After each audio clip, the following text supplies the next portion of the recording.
sallallahu alaihi wasallam mengatakan, innahu ma la yu'lamu ahadun fi sabilillah. Tidaklah seseorang terluka di jalan Allah Subhanahu wa taala, dalam membela agama Allah Subhanahu wa taala, dalam berperang di jalan Allah Subhanahu wa taala, kemudian dia terluka, illa jaa yaumul qiyamah wa jurhuhu yas'afu daman wa araful miski, kata Rasulullah sallallahu alaihi wasallam. Orang yang terluka di jalan Allah Subhanahu wa taala, maka nanti di yaumul qiyamah lukanya masih mengeluarkan darah yang segar, tapi mereka tidak merasakan sakit dari luka tersebut. Justru luka tersebut mengeluarkan wangi yang wanginya lebih wangi dari bau kasturi. Siapakah mereka? Ini adalah orang-orang yang berjihad mati di jalan Allah Subhanahu wa taala. Maka mereka akan dibangkitkan dalam keadaan luka. Luka itu seolah-olah ingin menjadi saksi di hadapan Allah bahwa orang ini telah bersungguh-sungguh, telah benar-benar dia ikhlas dalam berjuang di jalan Allah Subhanahu wa taala. Ini orang yang ketiga adalah orang-orang yang ketika berbangkit dikumpulkan di padang mahsyar dalam keadaan badannya dipenuhi dengan luka-luka. Jemaah kaum muslimin rahimakumullah. Dalam hadis yang lain Rasulullah sallallahu alaihi wasallam juga menyebutkan bahwa akan ada orang nanti di akhirat ketika mereka dibangkitkan berkumpul di padang mahsyar dalam keadaan mereka memakai pakaian ihram, dalam keadaan mereka bertalbiyah labbaik Allahumma labbaik dan seterusnya. Maka kemudian para sahabat bertanya, maka Rasulullah SAW mengatakan, innahu yub'asu yaumal qiyamah mulabbiyan. Ketika Nabi SAW berbicara tentang orang yang meninggal dunia dalam keadaan mengerjakan haji dan umrah, maka kata Rasulullah SAW, orang yang meninggal dalam keadaan umrah tidak perlu kemudian dimandikan, tidak perlu kemudian dikafani, karena orang ini nanti di yaumul qiyamah akan dibangkitkan dalam keadaan berpakaian ihram. Kemudian mereka bertalbiyah mengucapkan labbaik Allahumma labbaik dan seterusnya. Dalam hadis yang lain ada tambahan bahwa orang yang sering mengumandangkan azan, orang-orang yang azan waktu di dunia dan mereka ikhlas dengan azannya, maka mereka bangkit di yaumul qiyamah dalam keadaan azan di saat orang-orang tidak sanggup mengucapkan la ilaha illallah, mengucapkan kalimat-kalimat thayyibah, sedangkan orang-orang yang azan, yang sering mengumandangkan azan di dunia, mereka akan azan ketika dibangkitkan oleh Allah Subhanahu wa taala. Kemudian yang terakhir jemaah kaum muslimin rahimakumullah, ada orang-orang yang ketika dibangkitkan di padang mahsyar mereka diberikan naungan oleh Allah Subhanahu wa taala. Kita tahu bahwa jarak antara manusia dengan matahari hanya 1 mil ketika di padang mahsyar, 1,6 kilometer. Itu jarak antara manusia dengan matahari, jarak yang sangat dekat.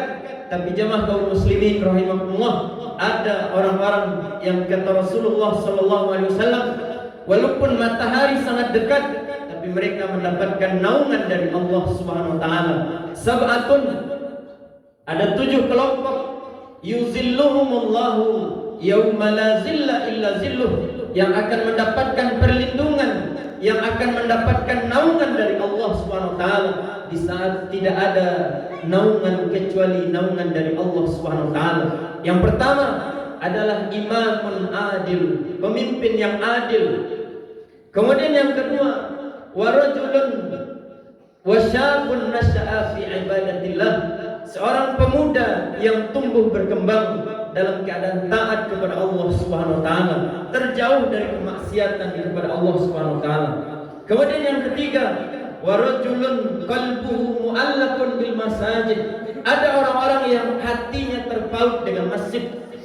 Dia merasakan resah, dia merasakan kurang, dia merasakan aneh kalau kemudian hari-harinya tidak mendatangi rumah Allah Subhanahu wa taala, datang ke masjid untuk sholat berjamaah, datang ke masjid untuk menghadiri pengajian.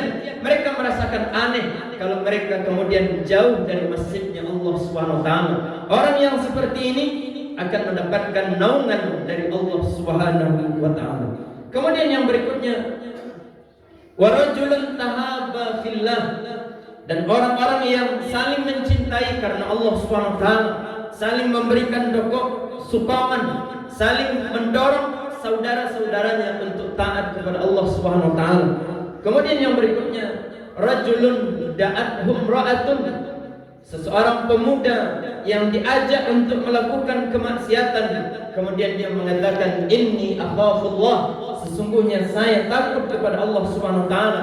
Kemudian yang berikutnya, rajulun tasaddaqa bisadaqatin fa akhfaha, seseorang yang ketika dia bersedekah dia sembunyikan saking ikhlasnya, sampai Nabi SAW menggambarkan hatta la ta'lam shimaluhu ma tunfiq yaminuhu, sampai kemudian tangan kirinya tidak tahu apa yang diinfakkan oleh tangan kanannya.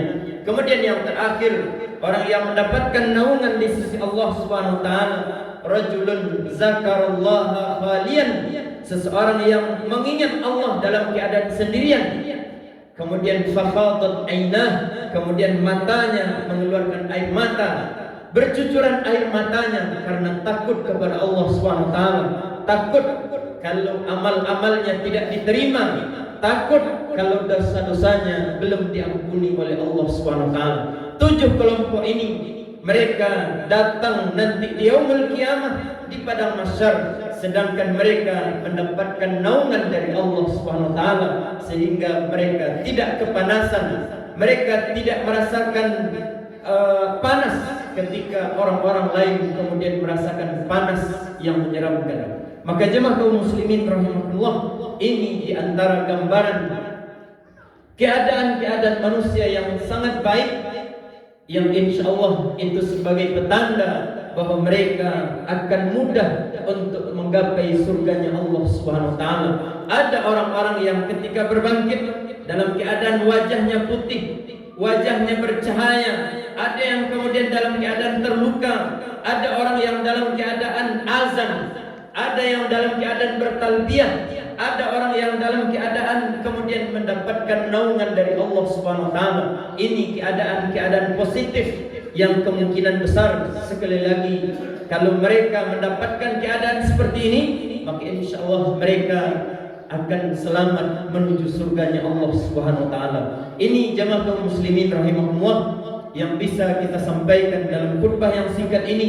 Semoga Allah Subhanahu wa taala menjadikan kita salah satu dari orang-orang yang diberikan tanda-tanda yang baik ketika di padang mahsyar nanti, agar kehidupan kita setelahnya adalah kehidupan yang ringan untuk menuju surganya Allah Subhanahu wa taala. Aqulu qouli hadza wa astaghfirullah li wa lakum wa lisairil